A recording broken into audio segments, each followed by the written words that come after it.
ওয়ালাইকুম hello everyone welcome back. তো বন্ধুরা আজকে আমরা দুটো অ্যাডভান্স স্ট্রাকচার নিয়ে আলোচনা করছি। একটা হচ্ছে ইভেন আফটার দ্যাট, একটা হচ্ছে নাথিং টু ডু উইথ। তো ইভেন নিয়ে আমার একটা ভিউয়ার রিকোয়েস্ট ছিল, তো উনি আমাকে বলেছিল যে স্যার ইভেনের যতগুলো ব্যবহার আছে even so, since, ever, even though, even if, তো ওটা নিয়ে একটা পার্টিকুলার আমি একটা ভিডিও বানাবো। ওটা হচ্ছে ইভেনের সকল ব্যবহার।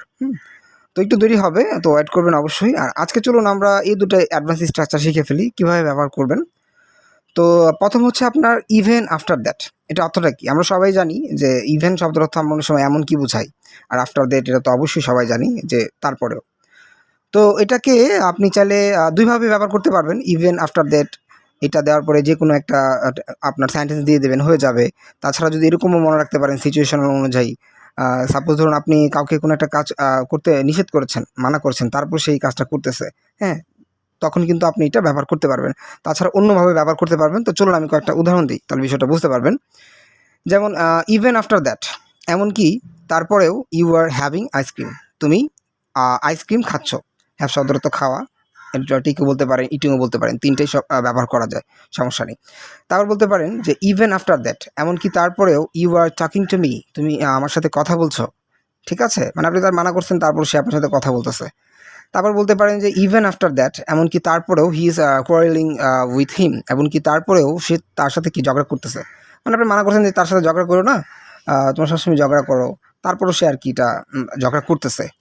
তারপরে বলতে পারেন যে ইভেন আফটার দ্যাট, এমনকি তারপরেও you have switched on this TV, এমনকি তারপরেও তুমি টিভিটা অন করেছ।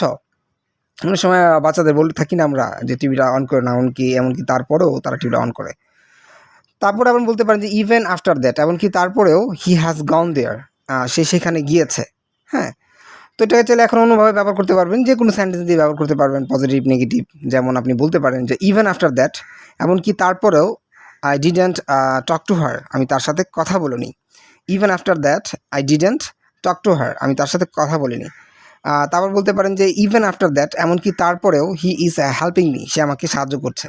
ইভেন আফটার দ্যাট, এমনকি তারপরেও সে আমাকে সাহায্য করছে। তারপর বলতে পারেন যে ইভেন আফটার দ্যাট, এমনকি তারপরেও দে আর প্লেয়িং আউটসাইড, তারা বাইরে খেলছে। ঠিক আছে, এটা হচ্ছে আপনার ইভেন আফটার দ্যাটের ব্যবহার। তো চলুন বন্ধুরা আমরা একটু দেখে নিই এবার নাথিং টু ডু উইথ, এটার অর্থটা কী। এটাও একটা অ্যাডভান্স স্ট্রাকচার।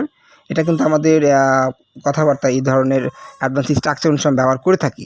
তো নাথিং টু ডু উইথ, এটার অর্থটা হচ্ছে মানে কোনো কিছুর সাথে যদি আপনার একজাক্ট সম্পর্কই না থাকে, লেনদেনই না থাকে, তখন কিন্তু এটা ব্যবহার করতে পারবেন। তো চলুন আমি আপনাদের আগে স্ট্রাকচার বানিয়ে দিই। এটা হচ্ছে যে কোনো সাবজেক্ট দিবেন, সাবজেক্ট দেওয়ার পরে হ্যাভ, হ্যাজ, আর যদি অতীত বোঝাতে চান অবশ্যই হ্যাড হবে, ভবিষ্যৎ দেখাতে চাইলে অবশ্যই উইল হ্যাভ হবে। তারপর হচ্ছে নাথিং টু ডু উইথ, তারপর হচ্ছে আপনার যে কোনো অবজেক্ট দিয়ে দিতে হবে। তো চলুন আমি কয়েকটা আপনাদের উদাহরণ দিই, তাহলে বুঝতে পারবেন। যেমন তার এই গাড়িটার সাথে তার কোনো সম্পর্ক নেই, মানে কোনো লেনদেন নেই। এমন সময় বলি না যে ভাই এই গাড়ির সাথে না আমার কোনো ধরনের সম্পর্ক নেই বা লেনদেন নেই। He has nothing to do with this কার, মানে তার এই গাড়ির সাথে কোনো ধরনের কী নেই, সম্পর্ক নেই বা লেনদেন নেই। অথবা এভাবে বলতে পারেন যে he doesn't have anything to do with this car, he doesn't have anything to do with this কার। হ্যাঁ, দুইভাবেই বানাতে পারবেন। তা বলতে পারেন যে আমার তোমার সাথে কোনো সম্পর্ক নেই বা লেনদেন নেই। কীভাবে বলবেন? I have nothing to do with you, অথবা I don't have anything to do with you. তারপর বলতে পারেন বন্ধুরা যে আমার ওই দুর্ঘটনার সাথে কোনো ধরনের সম্পর্ক ছিল না বা লেনদেন ছিল না, অতীত দিয়ে করছেন। I had nothing to do with that accident, I had nothing to do with that accident. অথবা আরও অ্যাডভান্স করলে বলতে পারেন যে I didn't have anything to do with that accident. তারপর বলতে পারেন যে আমার মানে ভবিষ্যৎ অনুসারে বলে থাকি যে I will have nothing to do with you, আমার তোমার সাথে ভবিষ্যতে কোনো ধরনের সম্পর্ক থাকবে না বা লেনদেন থাকবে না। ইন ফিউচার দিতে পারেন, কোনো সমস্যা নেই। I will have nothing to do with you. তারপর বলতে পারেন যে আমার এই বিষয়টার সাথে কোনো ধরনের সম্পর্ক নেই বা লেনদেন নেই। কীভাবে বলবেন?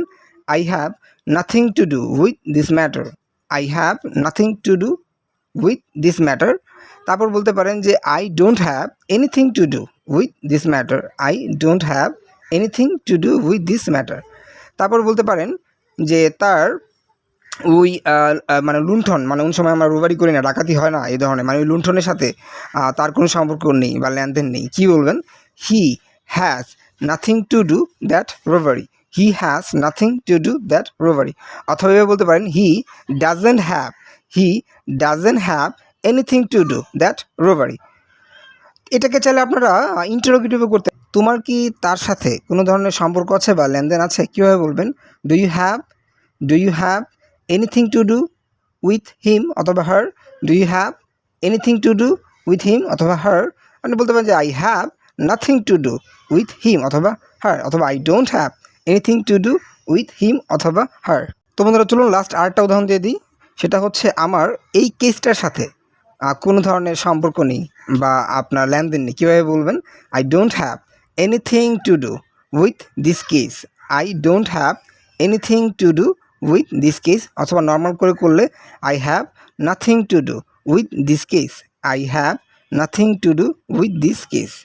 তো বন্ধুরা এটা ছিল এটার ব্যবহার। তো ভিডিওটা কেমন লেগেছে অবশ্যই আমাকে কমেন্ট করে জানাবেন। তো আজকের জন্য এই পর্যন্তই। Till then take care, keep practising, thanks for watching, আসসালামু আলাইকুম।